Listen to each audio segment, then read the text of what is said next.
Ladies and gentlemen, the program is about to start. Narinig nila na wika ng MC. Hindi na siya nasagot ni Vincent, medyo nagkaingay na. Napalingon sila sa paparating. Sila Nathan, Dina, Rigor, at Dory pala ang dumating. Mga dating stockholders ng company na ngayon ay consultant ng kumpanya nang matransfer sa mga anak ang ownership.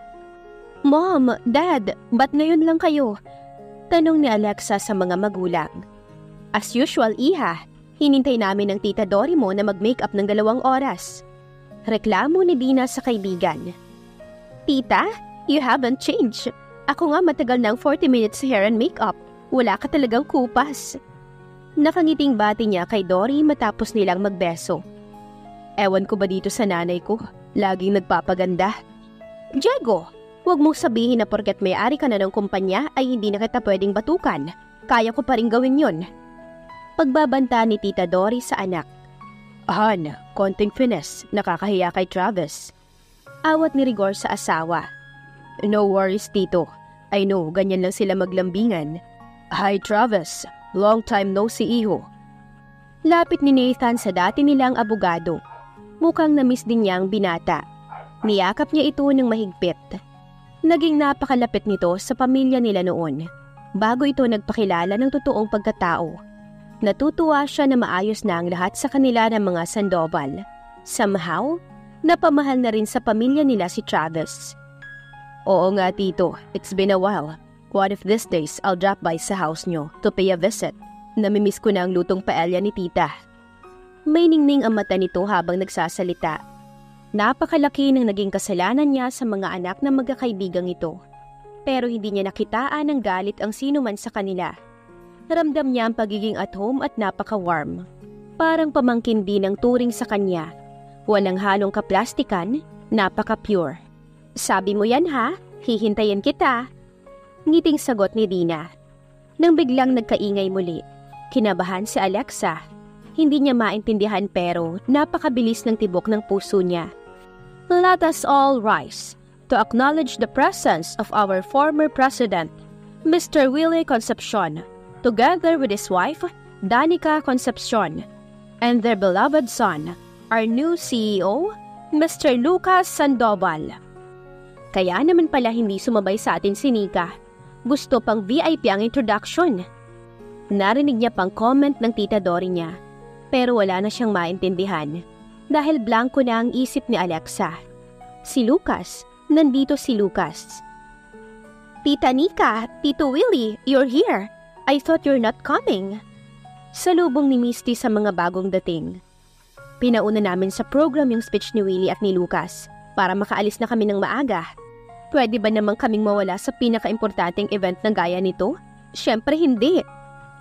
Lumapit si Travis sa mag-asawa. Niyakap siya ng 2. And when it's Lucas' turn, Bro, you made it. Bati ni Travis sa kapatid. Inabot nito ang kamay kay Lucas. Napahinto silang lahat sa ginagawa. This is the first time na magsasama ang 2, hindi bilang magkaaway at magkaribal, kundi bilang magkasosyo sa negosyo. Higit sa lahat, bilang magkapatid. Nakatingin lang sila, nag-aabang sa magiging response ni Lucas. Will he do the same? Aabutin ba niya ang kamay ni Travis? Thank you. Sagot nito. Hindi niya inabot ang kamay ni Travis. Sa halip, niyakap niya ng mahigpit ang kapatid. Salamat kuya, salamat. Masigabong palakpakan ang pumuno sa buong paligid. Nagpupunas ng luha ang karamihan. Naantig sa kanilang nasaksihan. Matapos ang maramdaming tagpo, binati ni Lucas ang lahat ng investors at directors na naroon, including her. Pero napaka-civil lang at hindi nga siya nito pinansin. Pare, kamusta? Tagal mong hindi nagparamdam sa kanila. Masayang bati ni Vincent sa kaibigan. Sorry guys, busy lang. Alam niyo na, nagpapayaman ng husto. Nagpapayaman? Hindi ka pa nakontento? You're a billionaire. Bakit kailangan mong magpayaman ng husto? Single ka naman. Sa isip-isip ni Alexa, excuse me, sunduin ko lang sa labas yung nililigawan ko. Baka ma-out of place. I-welcome yun ng maayos para sagutin ako. Diego, behave ha? Mabilis itong tumakbo papalabas. Para namang may matalim na gumuhit sa puso ni Alexa. Nililigawan? Ang kapal ng mukha niyang sabihin sa harap ko yun at kaharapan ng lahat ng kaibigan at pamilya namin. Isang buwan lang silang hindi nagkita pero pinagpalit na siya nito sa iba. O baka naman nangyari ang lahat nang iwanan niya ito. Masakit na masakit ang puso niya. Para na itong magwawala. Alam niyang anytime ay bibigay na siya. Excuse me, washroom lang ako. Pagpapaalam niya sa mga kaibigan. Dali-dali siyang tumakbo ng CR. Pagkapasok niya pa lang ay bumuhos ng masaganang luha mula sa mga mata. Hindi na niya kaya. Umiyak siya ng umiyak. At wala siyang pakialam kung may makarinig at makakita sa kanya. Nasasaktan siya at masamang-masama ang loob niya. Kaya pala ayaw na niya akong balikan. Tapos sa akin pa niya ibabato ang ginagawa niya. Hindi na lang niya sinabi na may iba na siya at hindi na niya ako mahal. Binaligtad pa niya ang sitwasyon. Ang kapal ng mukha niya. Para siyang hibang na nakaharap sa salamin habang patuloy na tumatangis. Narinig ni Alexa na bumukas ang pintuan at may naglock nito. At nang lingunin niya kung sino ang pumasok. Lucas? Why are you crying, Alexa? What are you doing here? Nasa ladies' room ka. Mabilis siyang nagpahid ng luha. Hindi nito dapat malaman na siya ang dahilan kung bakit siya umiiyak ngayon. Answer me first. Why are you crying? Wala to. Tears of joy. Masaya ako. Bakit? And besides, it's none of your business. Pinilit niyang ngumiti. Ganyan na pala ang itsura ng masaya ngayon. You're beautiful, Alexa. But you look pale. Look at yourself. Wow! Kung alam lang nito ang dahilan kung bakit mukha siyang miserable ngayon, baka lalo itong maging arogante. Pinigilan niya ang sarili na makipagtalo pa kay Lucas. Let me remind you that this is ladies' washroom. You do not belong here. Kaya pwede ba lumabas ka na? Ako ba ang dahilan ng mga luhang yan? Ako ba ang dahilan kaya ka nasasaktan ngayon? Nagpantig ang tenga niya. Napakayabang talaga ng lalaking ito kahit kailan. Hindi na nagbago. Handa na siyang magsinungaling nang muli itong magsalita. Be honest, Alexa. Be real, at least to yourself. You miss me, right? And you're still head over heels in love with me. Don't deny it. And now, you're crying because of me. Hindi na niya napigilan ang sarili. Once again, she cried. Umiyak siya sa lalaking naging dahilan ng pagiging broken-hearted niya. You know what, Lucas? You always broke my heart. Simula mga bata pa tayo, lagi mo akong pinapaiyak. Hanggang ngayon, selfish ka pa rin. Walang mahalaga sa'yo kundi ang sarili mo. Hindi ka marunong magmahal ng totoo. You're right. Ikaw ang dahilan kung bakit mukha akong kawawa ngayon. Are you happy? Pinagbintangan mo ako sa mga bagay na hindi ko ginawa. At pinamukha mo sa akin na masama akong babae. Pero yung totoo, ikaw pala yung may ibang babae. Sana sinabi mo na lang sa akin yung totoo noon. Mas maiintindihan ko pa siguro. Ang sama mo. Alam mo ba yun? Ang sama mo.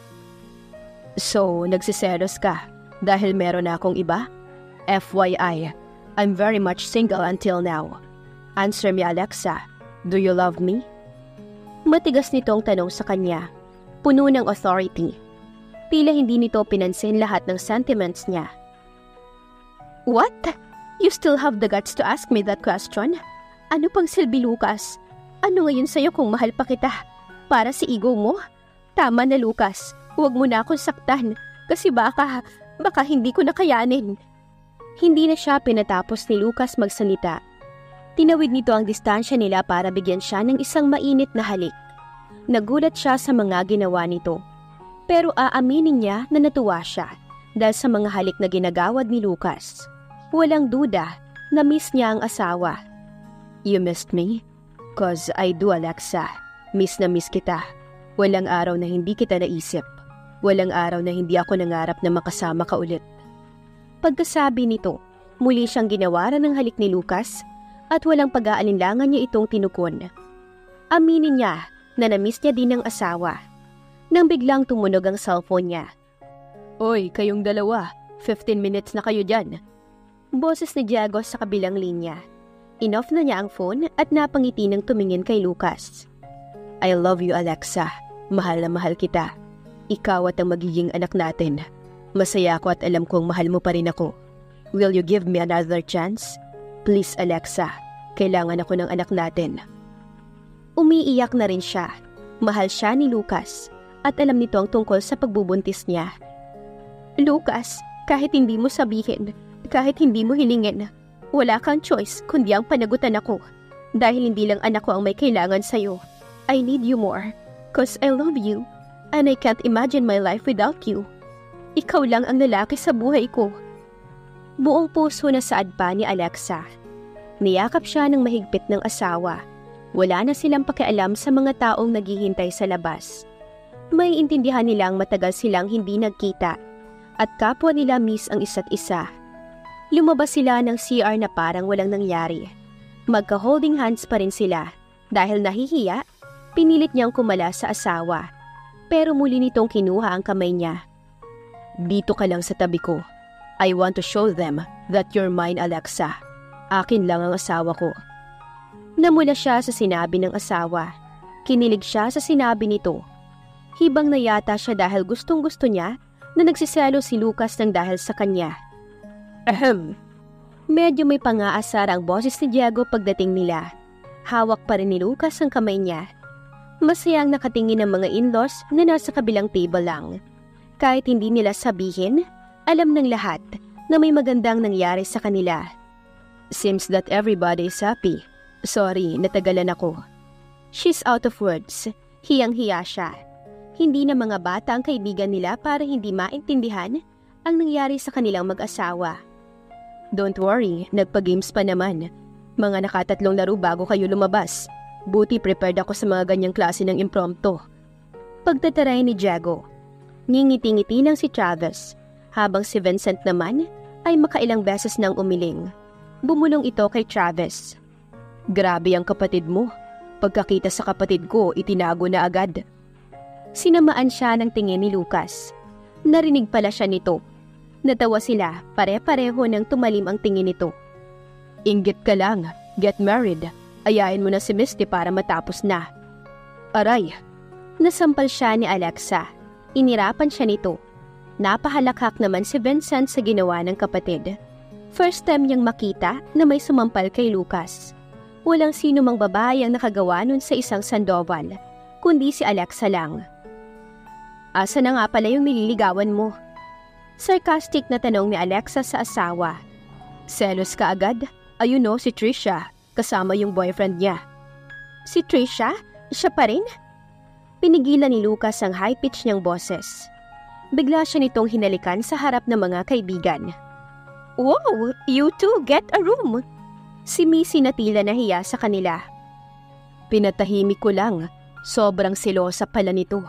Nililigawan ko sila sa negosyo, sila ng boyfriend niya. We're planning to expand our branch. Babe, nakamove on na sa akin si Trisha. She knows na wala siyang mapapala sa akin dahil in love ako sa'yo. Ginawaran siyang muli ng halik ni Lucas. This time ay tinugon niya ito. Ang cheesy mo naman, Lucas. Parang hindi bagay. May mga tao dito na iinggit. Pagbibiro ni Diego na nagpatigil sa kanilang dalawa. Nakayuko lang si Travis. Hindi makatingin ng diretso sa mag-asawa. Tonight, we are so privileged to witness a very special number. What makes this special is because the performer itself is our new president. So let's welcome here on stage our very own Mr. Lucas Sandoval. Oh my God, may pa-effect na ganun. Nashock si Diego. Lahat yata sila'y hindi alam ang gagawin ni Lucas. Masyado itong mahiyain. Kahit nung elementary days nila, ay hindi nila ito mapilit kapag may presentation sa school. Pero sa gabing ito, magpe-perform siya. First time in history. Ano kayang gagawin ni Lucas? Excited na si Alexa. Pero ang lakas ng kabog ng puso niya. Parang may surprise na naghihintay sa kanya. Hindi mawala ang ngiti sa labi niya. Napakasaya niya ng sandaling iyon. Ano nga ba ang gagawin ni Lucas? Abangan sa susunod na kabanata. Please like, share, subscribe for more updates. Maraming salamat po.